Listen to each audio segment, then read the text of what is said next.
Shalom, Assalamualaikum warahmatullahi wabarakatuh. Om Santi Santi Om, Namo Buddhaya, salam kebajikan. Perkenalkan, nama saya Amelia Musa. Saya dari kelas A1 Ilmu Keperawatan, mahasiswa di Universitas Pembangunan Indonesia Manado. Di sini saya akan memaparkan materi tentang standar operation prosedur tanda-tanda vital. Pengertian tanda vital. Tanda vital merupakan cara yang cepat dan efisien untuk memantau kondisi klien atau mengidentifikasi masalah dan mengevaluasi respon klien terhadap intervensi. Tanda-tanda vital atau tanda-tanda dasar meliputi suhu, denyut nadi, pernapasan, dan tekanan darah. 1. Suhu tubuh. Suhu tubuh adalah perbedaan antara jumlah panas yang diproduksi oleh proses tubuh dan jumlah panas yang hilang ke lingkungan keluar. Suhu permukaan berfluktuasi bergantung pada aliran darah ke kulit dan jumlah panas yang hilang ke lingkungan luar. Karena fluktuasi suhu permukaan ini, suhu yang dapat diterima berkisar dari 36 derajat Celcius sampai 38 derajat Celcius. Suhu normal rata-rata bervariasi bergantung lokasi pengukuran. Suhu tubuh terdiri dari 1. Regulasi. Regulasi terdiri dari produksi panas dan pengeluaran panas. 2. Faktor yang mempengaruhi suhu tubuh terdiri dari usia, olahraga, kadar hormon, irama sirkadian, lingkungan, dan stres. 3. Tempat pengukur suhu. 4. Keuntungan dan kerugian pemilihan tempat pengukur suhu terdiri dari pertama oral, keuntungan mudah dijangkau, kerugian dipengaruhi oleh cairan atau makanan yang dicerna. Kedua, rektal. Keuntungan lebih dapat diandalkan bila suhu oral tidak dapat diperoleh. Kerugian, pengukuran suhu ini lebih lambat selama perubahan suhu yang cepat. Ketiga, aksila. Keuntungan aman, kerugian waktu pengukuran lama. Keempat, timpani. Keuntungan tempatnya mudah dicapai, kerugian alat bantu dengar harus dikeluarkan sebelum pengukuran. Kedua, nadi. Nadi adalah aliran darah yang menonjol dan dapat diraba di berbagai tempat di tubuh.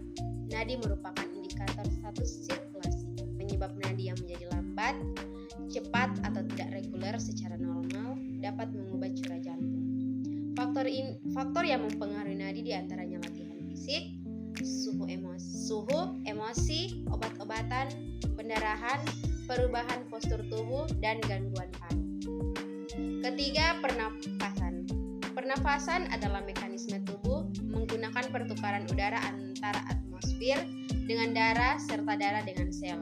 Udara masuk lewat hidung dan mulut, kemudian melewati proses penyaringan partikel kecil oleh rambut hidung lalu menuju ke trakea atau batang tenggorokan.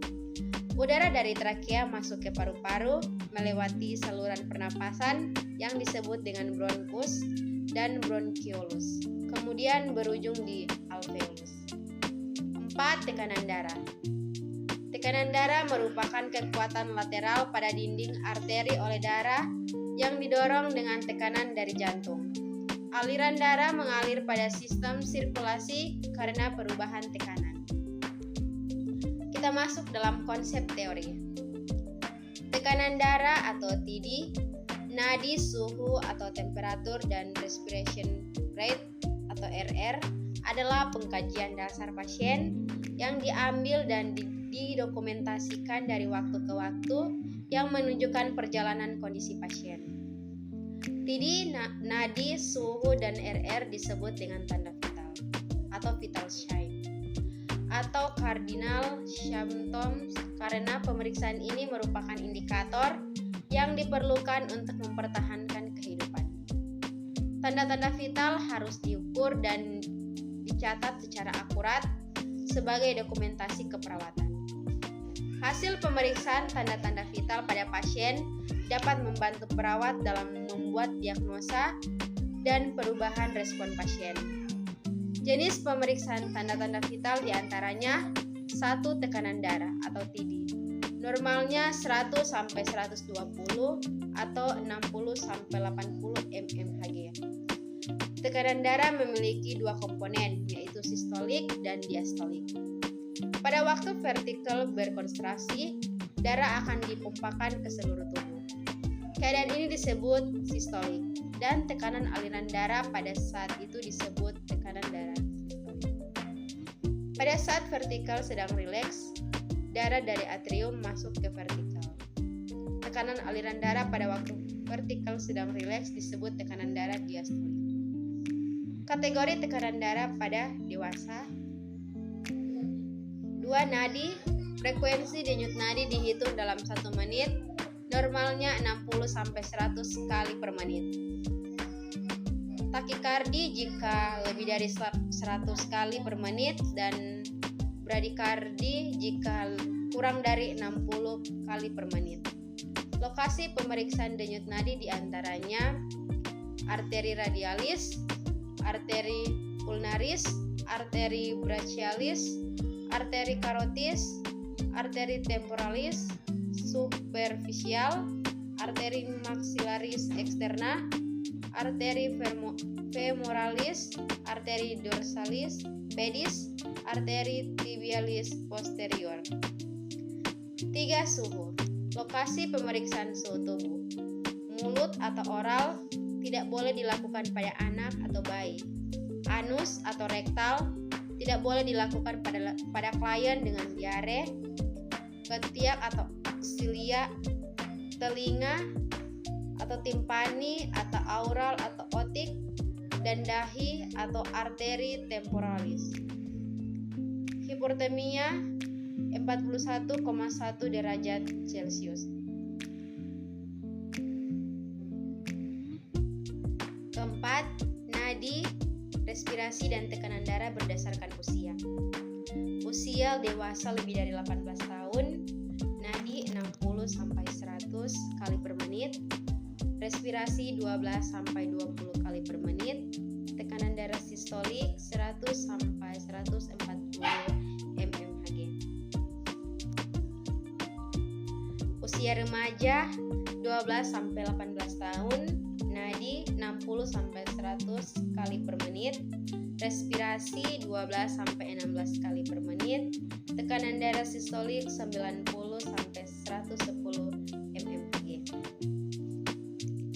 Usia anak-anak 5-12 tahun, nadi 70-120 kali per menit, respirasi 18-30 kali per menit, tekanan darah sistolik 80-110 mmHg.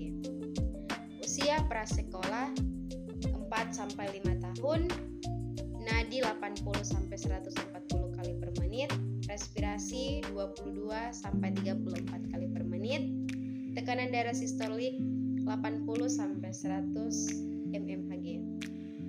Usia di bawah 3 tahun atau toddler 1-3 tahun, nadi 90-150 kali per menit, respirasi 24-40 kali per menit, tekanan darah sistolik 80-100 mmHg.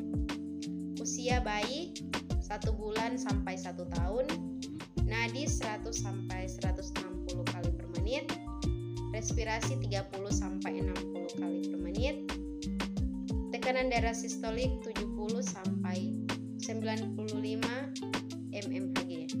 Usia baru lahir atau infant 0-1 bulan, nadi 120-160 kali per menit, respirasi 40-60 kali per menit, tekanan darah sistolik 50-70 mmHg.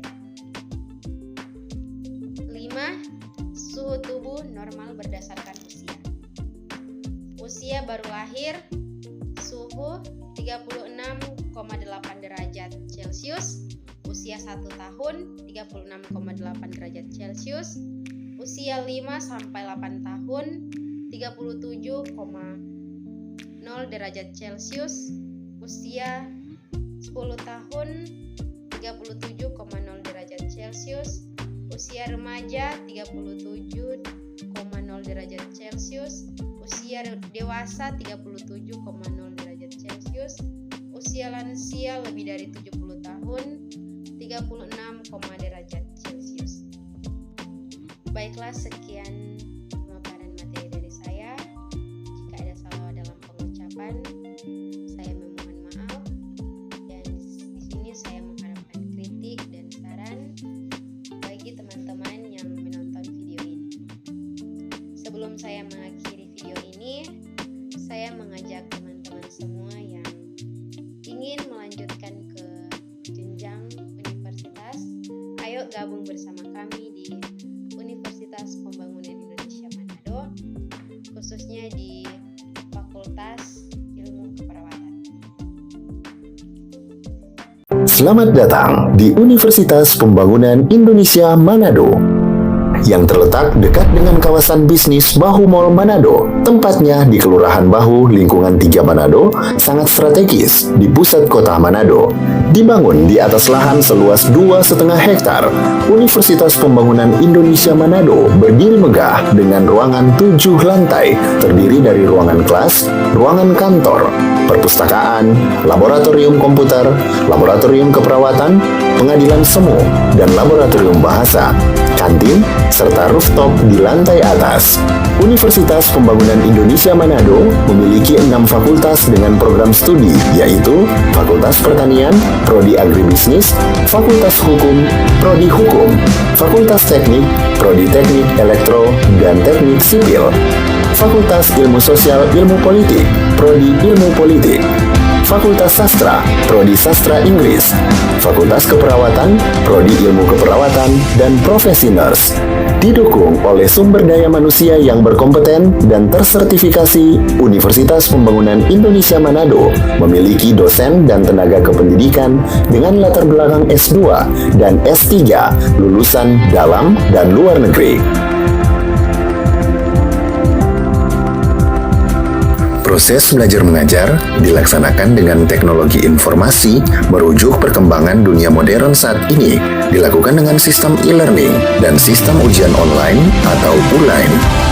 Hasil tracer student Universitas Pembangunan Indonesia Manado dan fakultas menyebutkan lulusan UNPI sudah tersebar di dalam dan luar negeri.